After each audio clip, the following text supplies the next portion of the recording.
আপনার কি লজ্জা বোধ বলতে কিছু নাই? ইন্ডিয়ার দালাল হয়ে যান মাঝে মধ্যে। আইপিএল থেকে মোস্তাফিজুরকে বয়কট করেছে, তার মানে বাংলাদেশকে অপমান করা হয়েছে।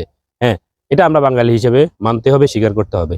এবার প্রশ্ন হচ্ছে, আমাদের বাংলাদেশের কিছু হিন্দুত্ববাদী মানুষ আছে যারা ইন্ডিয়ার পক্ষে সবসময় সাফাই গায়।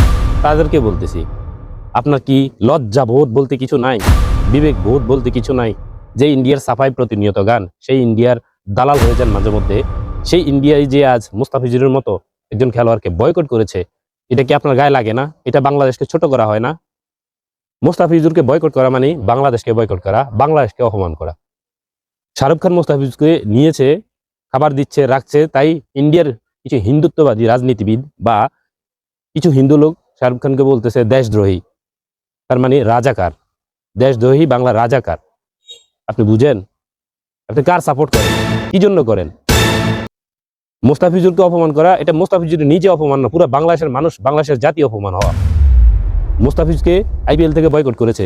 এখন আমাদের কাজ হচ্ছে, আমরা বাংলাদেশ থেকে ইন্ডিয়ার যত পণ্য আছে কিংবা ইন্ডিয়ান যত সামগ্রী আছে সেগুলোকে বয়কট করা। ইন্ডিয়ান দালাল যারা আছেন তারা অন্ততপক্ষে আজকের এই ভিডিওটা ভালো করে শুনবেন। আসলে কি ইন্ডিয়া আমাদের কোনোদিন কোনোভাবে বন্ধু হইতে পারে? যোগ্যতা রাখে? রাখে না।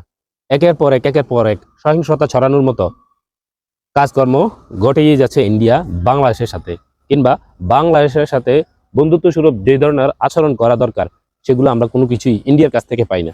মুস্তাফিজুরকে বয়কট করা মানে পুরা বাংলাদেশকে বয়কট করা। মুস্তাফিজুরের অপমান শুধু এটা মুস্তাফিজুরের জন্য না, এটা পুরা বাংলাদেশ, পুরা বাংলার জাতির জন্য। সুতরাং আজ থেকে ইন্ডিয়া বয়কট।